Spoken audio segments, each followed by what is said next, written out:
Hello! Comme convenu, on se retrouve pour la deuxième partie de la vidéo qui répond à la question « Qu'est-ce qu'un cosmétique ?» Dans la première vidéo, on a vu ce qu'était un cosmétique, sa définition, mais aussi sa réglementation. D'ailleurs, je te la mets sur l'écran si tu l'as pas encore vue. Et aujourd'hui, on va voir ensemble de quoi est composé un cosmétique et ses principaux ingrédients. Je te laisse avec la suite.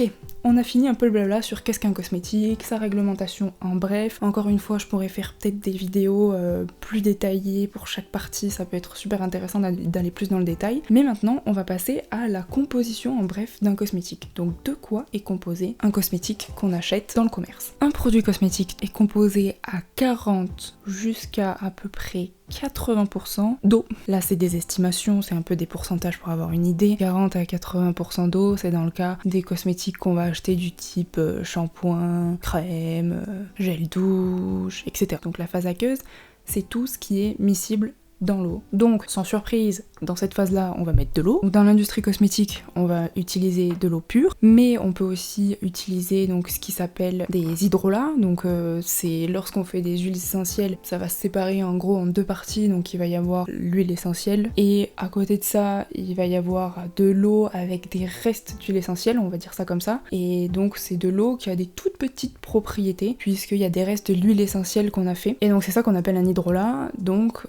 ça peut être intéressant aussi d'ajouter un hydrolat à la place de l'eau. Ensuite, dans cette phase aqueuse, on peut ajouter ce qu'on appelle des alcools en chimie. En fait, eux, leur action, ça va être de solubiliser d'autres molécules qui ont du mal à être solubilisées. Donc voilà, ils ont souvent une action de solvant. Et un tout petit peu, ils peuvent aider à la conservation, mais ça dépend le pourcentage. Et ensuite, on peut ajouter aussi des humectants. Donc les humectants, en fait, ils permettent d'apporter de l'hydratation à la peau. Et là, ça va être tout ce qui est glycérine, propanediol par exemple. Ensuite, il peut y avoir de 10 à 30%, toujours à peu près, de phase grasse. Une phase grasse, donc c'est tout ce qui va être huileux. Dans la phase grasse, on va ajouter donc tout ce qui est huile, donc les huiles végétales j'entends, donc l'huile d'olive, l'huile de coco, mais aussi les beurres qui sont en fait des huiles avec un plus haut point de fusion. Ça veut dire qu'il faut chauffer à plus haute température pour pouvoir les faire se liquéfier. C'est pour ça que les beurres sont plus solides. Et les cires aussi par exemple, donc qui vont donner de la consistance au produit, donc tout ce qui est cire d'abeille, cire de calendula, etc. Mais aussi dans la phase grasse, on peut ajouter plein d'autres choses, donc qui vont constituer cette phase grasse.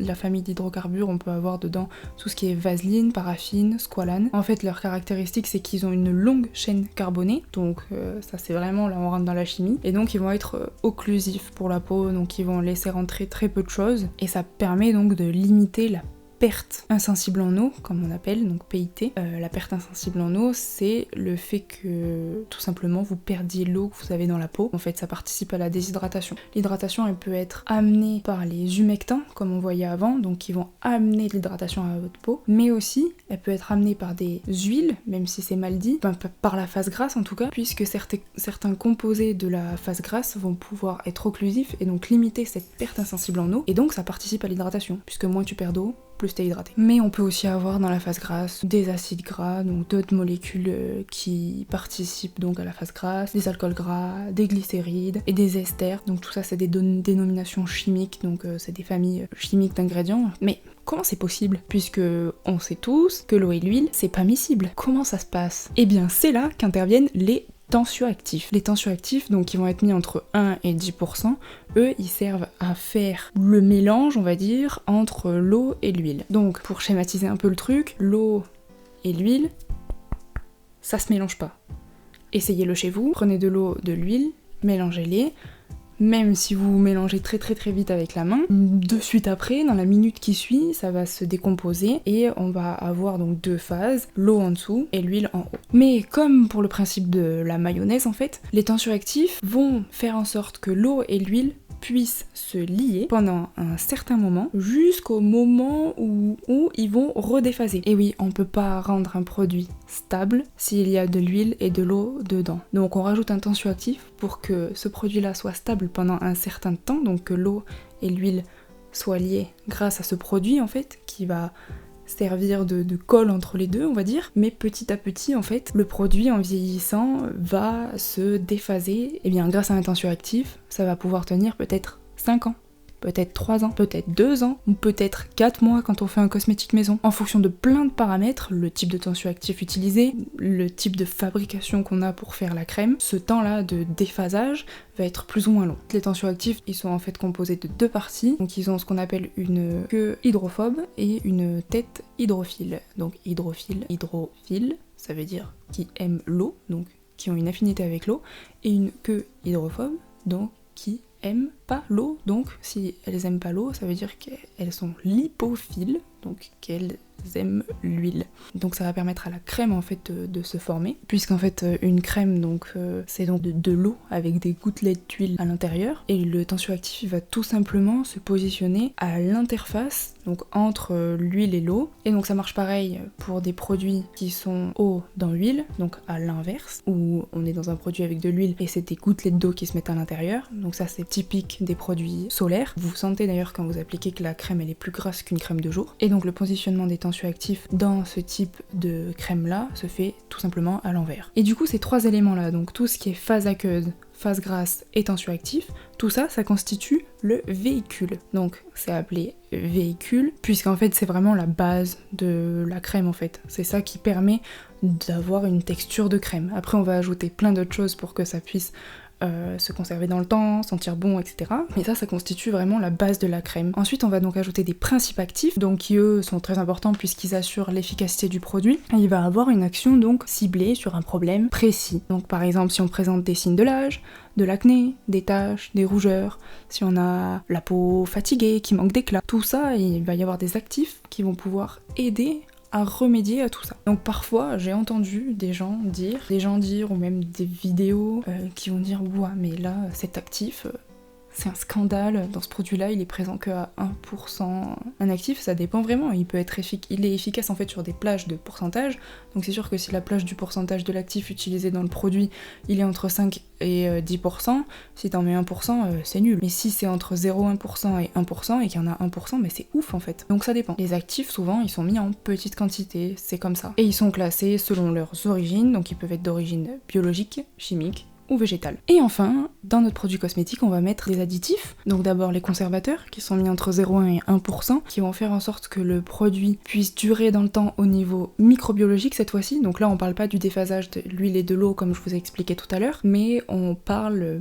plus au niveau microbio, donc pour pas qu'il y ait des bactéries qui puissent apparaître dans votre produit ou des moisissures, puisque on sait que toutes ces petites bébêtes qui s'appellent donc dans la grande famille, ça va s'appeler les micro-organismes, ces petites bébêtes elles adorent l'eau et elles adorent le gras. Bah là elles sont servies. Donc pour éviter que vous ayez des méga boutons alors que vous prenez un produit qui est censé calmer l'acné, on va mettre des conservateurs pour pas qu'il y ait des bactéries qui viennent se loger gratos dans votre produit alors que vous leur avez pas demandé ça. Et donc souvent, il y a des conservateurs qui agissent seulement pour les bactéries, d'autres seulement pour les champignons, donc il faut faire un espèce de cocktail ou une espèce d'association de plusieurs conservateurs, et ça c'est très compliqué pour un formulateur cosmétique. Mais c'est essentiel. Ensuite, il y a les antioxydants. Donc les antioxydants, ils vont tout simplement retarder l'oxydation des huiles qui sont présentes dans le produit, donc ils sont mis pour 2 raisons, ils peuvent être mis pour 2 raisons, mais ils peuvent être mis pour protéger le produit de l'oxydation, donc là c'est vraiment pour protéger les huiles qu'il y a dans le produit, mais ils peuvent être utilisés aussi, les antioxydants, pour lutter contre le vieillissement cutané. Donc dans ce cas-là, on va mettre des molécules qui vont agir donc en tant qu'actifs. Là, c'est plus des antioxydants pour protéger le produit, mais c'est pour nous protéger nous en gros. Le parfum, si on veut en ajouter, il peut être mis entre 0,1 et 1%, encore une fois. Entre 0,1 et 2%, on peut ajouter des texturants, donc la plupart du temps, soit ils sont ajoutés en fin de formule pour tout ce qui est poudre de toucher, etc. Ou alors ils peuvent être ajoutés en phase aqueuse pour tout ce qui est les gélifiants par exemple. Et enfin, on peut même rajouter, si on est un peu foufou, des colorants, donc de 0,1 à 0,5% pour pouvoir donner une couleur au produit. Et donc tous ces additifs là, ils vont contribuer à l'aspect du produit, donc à la bonne texture,